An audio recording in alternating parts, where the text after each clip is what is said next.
알면서 가는 길이라는 제목으로 말씀을 나누려고 합니다.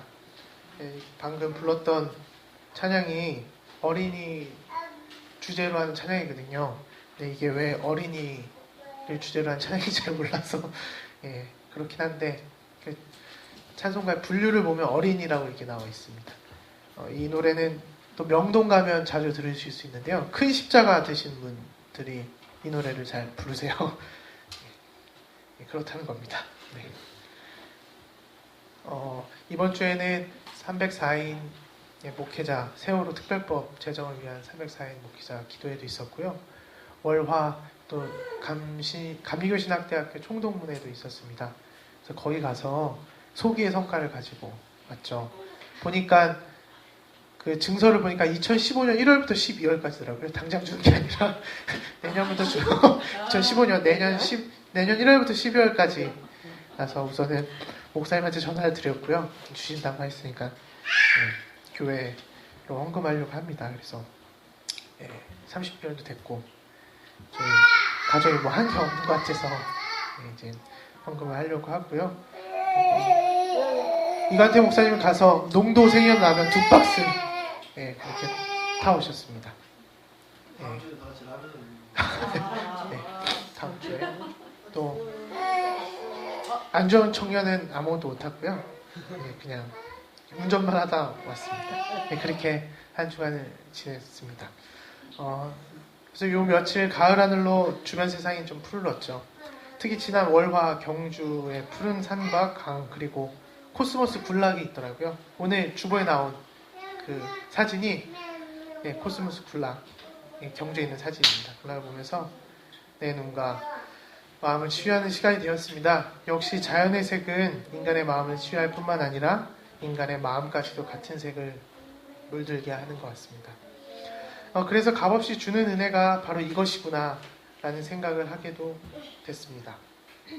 하지만 종일 내내 가슴에 달린 노란 리본을 보면서 뭔가 답답한 마음과 뭔지 모를 속쓰림이 찾아왔습니다. 총동문회 때도 세월호 유가족이 와서 설명을 하는 시간이 또 있었어요.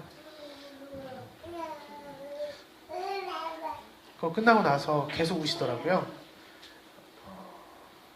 그들한테는 울음이 멈추지 않는 것 같습니다. 허수경 시인의 사랑의 불선이라는 시가 있습니다. 시는 이런데요. 너는 왜 위가 아프니 마음이 아프지 않고. 그래서 이렇게 묻잖아. 약은 먹니? 술은 안 마시니? 지워진 길도 길이니 얼굴이 아플 때도 있니? 너 누구에게 맞았니? 그래서 돌아본다. 조용필이나 부르며 일테면 나는 물고기, 비닐 많은 물고기, 가시 많은 물고기. 가고도에 가면 멸치를 잡을 수 있을까요? 마음끼리 헤어지기 싫어할 때 견딜 수 없는 몸은 마음으로 돌아온다. 에이 바보같이 에이. 마음의 어깨, 마음의 다리, 마음의 팔이 몸을 앓는다. 약은 먹니? 그래. 너는 아가리의 심연을 아니. 근데 왜 바보같이 맞기만 했을까? 몸의 마음이 너를 때렸니? 가기 위해 돌아오기 위해. 허랑허랑. 난심이다. 사랑하는 이에게 사랑을 고백하는 순간 고백은 아무 효력 없이 흩어지는 것이 아니라 그 효력이 발생해 사랑하는 당사자들이 생각하는 것보다 더 큰 힘을 발휘할 때가 있습니다. 애도와 연대 그리고 공감이 사랑의 표현의 하나의 방식이라면 세월호 사건뿐만 아니라 도처에 해결되지 않는 일들이 지금은 지나는 과정 중에 있지만 언젠가는 큰 힘을 발휘하게 될 거라는 사실을 굳게 믿고 있습니다. 우리 좋은 만남교회 성도님들은 이 세상을 살면서 적어도 하나는 가슴속에 아리거나 꺼내고 싶지 않은 아픔들이 있으실 겁니다. 이 가슴속에 있는 아픔을 사랑의 힘으로 조금이나마 치유할 수 있는 한 주간이 되기를 진심으로 기도하겠습니다. 오늘 본문은 아브라함과 이삭의 이야기입니다. 많이 알려진 말씀이죠. 바로 아브라함이 하나님의 명령에 의해서 이삭을 번제물로 바치려는 사건이고 이 사건 이후로 아브라함은 믿음의 조상이 됩니다. 그리고 아브라함은 하나님에게 여러 복을 또 여러 복들을 약속받게 되죠. 과연 이런 이야기를 하기 위해서 제가 이 본문을 들고 왔을까? 아니고요. 이 이야기를 좀 자세히 한번 살펴보겠습니다. 오늘 본문 1절 첫 부분에 이렇게 나와 있습니다. 이런 일이 있은 지 얼마 뒤에 라고 나와 있죠. 과연 무슨 일이 있었을까요? 그렇다면 21장을 살펴봐야 되는데요. 21장 전반부에는 이삭이 태어납니다. 100세에 아브라함이 아들을 얻죠. 그리고 바로 문제가 발생합니다. 이삭으로 인해서 사라와 하갈의 갈등이 일어나죠. 또 이삭이 태어나기 전까지는 이스마엘이 장자였었는데 한순간 뒤바뀌는 사건도 있고요. 또 이삭의 등장 이후에는 지방 갈등이 계속 끊이지 않습니다. 그리고 우물로 인한 아비멜렉 사람들과의 갈등도 일어납니다. 이 갈등을 거슬러 올라가면 아브라함은 본토 아비 친척집을 떠나 블레셋 지방으로 오게 되는데 아비멜렉이 이 지방의 왕이었기 때문에 계속해서 간섭을 하게 되죠. 아브라함은 당연히 그 지역과 그 나라의 왕의 눈치를 볼 수밖에 없죠. 이민자이기 때문입니다. 아브라함은 이 갈등을 새끼 양 7마리를 주면서 어찌어찌 화해를 하게 됩니다. 그렇지만 갈등, 봉합이 맹세나 화해로 앙금이 눈높이 사라지는 것은 아니죠. 왜냐하면 아브라함은 이민자였고 또 말 못한 사연들도 많았을 겁니다. 창세기에 기록되지 않는 말 못한 사연들 말이죠. 이상하게도 이 모든 것들이 이삭이 태어난 뒤부터 연달아 터지기 시작합니다. 그리고 하나님께서 아브라함이 이렇게 말씀하십니다. 너의 아들 내가 사랑하는 외아들 이삭을 데리고 모리아 땅으로 가거라. 내가 너에게 알려주는 산에서 그를 번제물을 바쳐라. 라고 하나님이 아브라함과 대화하기 시작합니다. 이게 과연 하나님이 아브라함에게 하는 말이었을까요? 네, 제 아들이 너무 떠드네요 오늘. 여러분들은 어떻게 생각하십니까? 이게 과연 하나님의 말이었을까? 라고 생각하십니까? 3절에서 보면 아브라함은 1절과 같이 하나님에게 대답하지 않습니다. 1절은 대답하죠. 예, 여기 있습니다. 하지만 3절은 하나님의 명령하시고 나서 대답하지 않습니다. 말없이 그 다음날 짐을 챙기고 모리아산으로 갑니다. 이게 인신제사라고 얘기 많이 하지요. 왜 아브라함은 인신제사를 할 수밖에 없었을까요? 이 당시 배경으로 보자면 가나안의 이방인들은 재난을 극복하고 또 신의 노여움을 풀기 위해서 인신제사를 올렸다고 합니다. 이렇게 살펴보고 나면 아브라함은 이삭이 생기고 나서 가정 내 갈등 그리고 주변 사람들의 갈등 이 다 이삭 때문이라고 생각할 수도 있었을 것입니다. 그래서 아브라함은 이방인들의 풍습대로 인신제사를 생각할 수도 있었다라고 추측할 수도 있죠.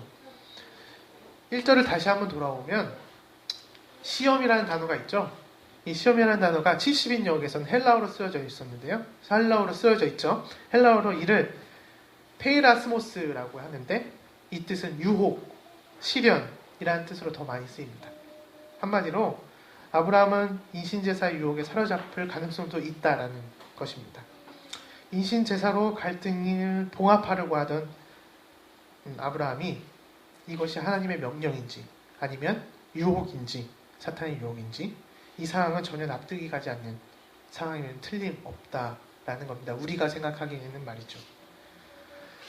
성서에서 증언하듯이 아브라함은 그렇게 사흘을 땅만 보고 갔을 것입니다. 이는 4절을 보면 쉽게 예상할 수 있는데요. 4절 보시면 사흘 만에 아브라함은 고개를 들어서 멀리 그곳을 바라볼 수 있었다라고 얘기합니다. 아브라함은 사흘 동안 땅만 보고 걸으면서 여러 생각을 했겠지요. 무슨 생각을 했을까요? 자식을 죽이러 가는데 무슨 생각을 했을까요? 지금 군대 보내신 부모님들 그런 마음일 수도 있겠다라는 생각도 합니다. 이것이 인신제사 유혹이든 하나님의 명령이든 결국은 모리아산에 올라가는 순간 이삭은 죽는 것입니다. 이삭이 죽는 걸 알면서 그 길을 걷습니다. 아브라함은. 어떤 생각을 하면서 걸었을지는 한번 상상해 보십시오. 여러분들은 또 이 아브라함의 3일, 사흘이 3일이죠? 3일을 생각해 보셨습니까? 키에르케고르라는 유명한 실존주의 아버지가 있는데요. 공포와 전율에서 아브라함을 찬사하면서 이렇게 말합니다. 아브라함의 이야기를 한마디도 빼놓지 않고 암기한 사람은 무수히 많았지만 그러나 이 이야기 때문에 잠을 이루지 못하게 되었다는 사람이 과연 몇 사람이나 있었을까?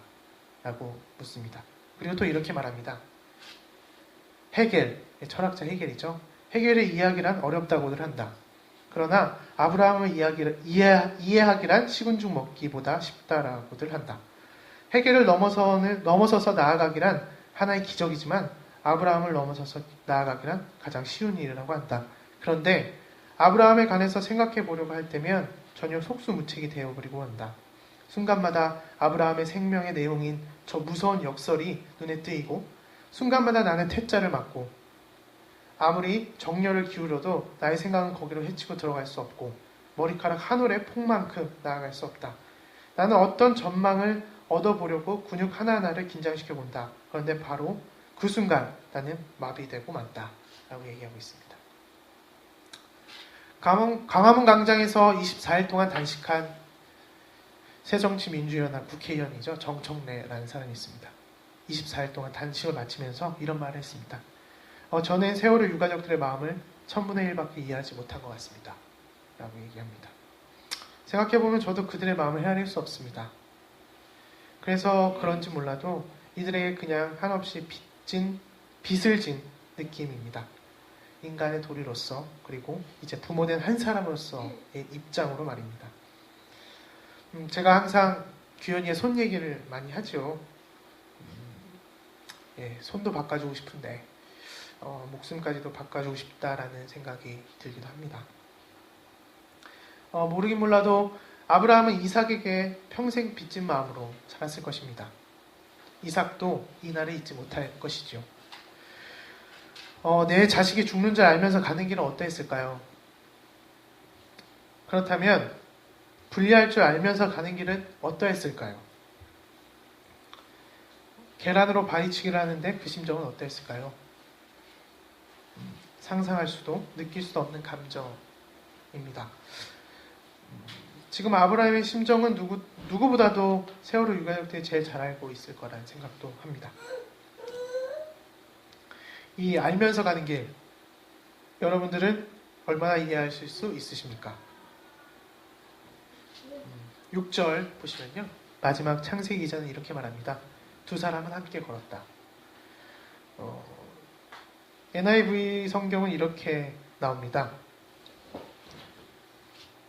그냥 해석만 하면요. 무리 중 두 사람이 함께 앞으로 계속 나아갔다.